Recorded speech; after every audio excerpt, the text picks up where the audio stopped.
এই ফটোখন দেখা নাই, যি এই ফটোখনৰ প্ৰকৃত দৃশ্যটো উপলব্ধি কৰিব পৰা নাই, তেওঁহে কেৱল ক'ব যে বানপীড়িত পৰিয়ালবিলাকক আমি এককালীনভাৱে 15,000 টকা দিম। মই অসমৰ মুখ্যমন্ত্ৰীক বাৰম্বাৰ কৈ আছো যে মুখ্যমন্ত্ৰী ডাঙৰীয়া, আমাৰ প্ৰতিটো বানপীড়িত পৰিয়ালৰ কাৰণে 10 লাখ টকাৰ এককালীন ক্ষতিপূৰণ দিয়ক। মোৰ সমষ্টিত 10 লাখ টকাৰ এককালীন ক্ষতিপূৰণ যদি দিয়ে, মই সৰ্বোচ্চ 40,000 মানুহ পৰিয়াল ক্ষতিগ্ৰস্ত হৈছে বুলি ধৰিছো। 40,000 পৰিয়াল,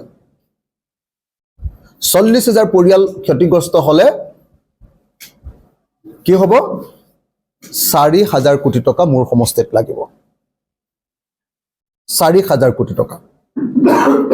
মই ভাবো যে ভাৰত চৰকাৰ আৰু অসম চৰকাৰৰ কাৰণে এটা সমষ্টিৰ 40,000 পৰিয়ালৰ কাৰণে 4,000 কোটি টকাটো তেনে সামান্য টকা। তেনেকৈ নাজিৰা সমষ্টিত মানুহবিলাকৰ অৱস্থা আমাতকৈ বেয়া।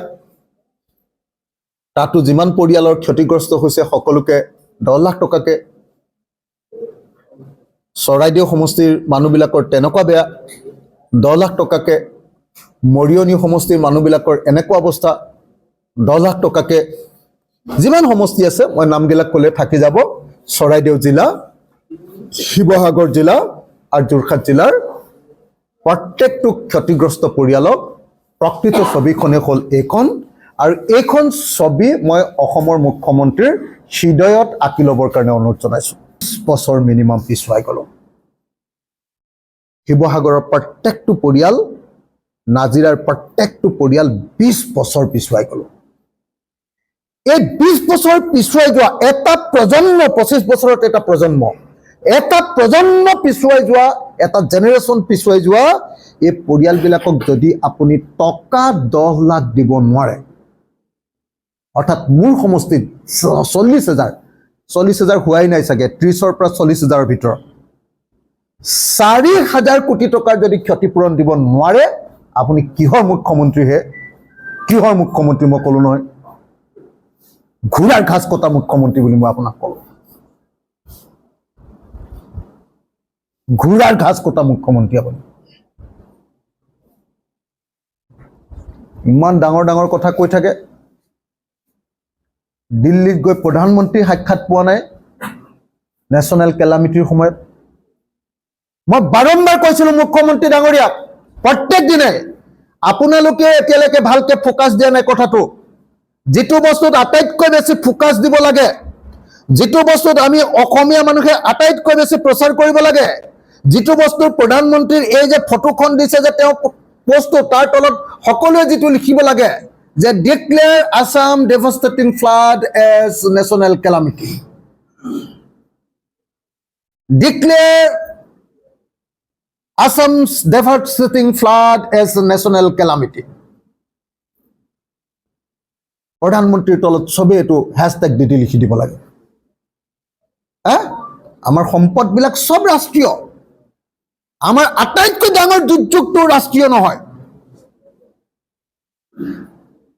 আটাইতকৈ ডাঙৰ দুৰ্যোগ, বিংশ আৰু একবিংশ শতিকাৰ আমি দেখা আটাইতকৈ ডাঙৰ দুৰ্যোগটোৰ নামে ক'লেই যোৱা 19 তাৰিখৰ দিনা হোৱা যোৰহাট, শিৱসাগৰ আৰু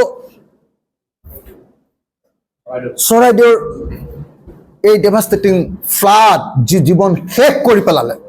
এজন এজন সাংবাদিকক সোধক, প্ৰত্যেকজন সাংবাদিকে বাতৰি কৰিবলৈ গৈ কান্দি আহিছে নে নাই? তাৰ পাছত আপুনি 15,000 টকা দি কি কৰিব খুজিছে? আপুনি একো কৰিব পৰা নাই কাৰণে আপুনি 12 কোটি টকা দি কাপোৰ দিব খুজিছে। দৰকাৰ হলে আমাক কাপোৰ নালাগে, বিজেপিৰ কাপোৰ আমাক দৰকাৰ হলে বুলি কৈছো, নিদিবলৈ কোৱা নাই। দৰকাৰ হলে বিজেপিৰ 12 কোটি টকাৰ কাপোৰ নালাগে, কিন্তু এটা এটা পৰিয়ালক আমাক 10 লাখ টকা লাগিব মুখ্যমন্ত্ৰী।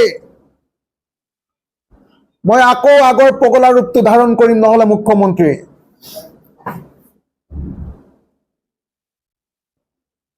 আপোনাৰ টেবুলত উঠি এবাৰ মই তাণ্ডৱ নৃত্য শিৱৰ নৃত্য দিম এবাৰ তাণ্ডৱ নৃত্য দিম মই খালাংকে কৈ দিছো মুখ্যমন্ত্ৰী ডাঙৰীয়া 15,000 টকাত যদি আমাৰ শিৱসাগৰৰ মানুহক আপুনি জুখিব খুজিছে তেতিয়াহ'লে এইটো হবলৈ নিদিও মুখ্যমন্ত্ৰী আপুনি 10 লাখ টকা এটা পৰিয়ালক দিব লাগিব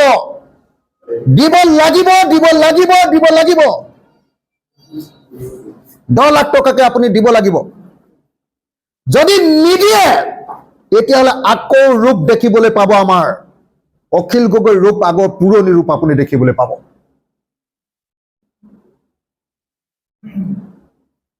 গোটেই মানুহৰ জীৱন জীৱিকা সপোন সব ভাগি শেষ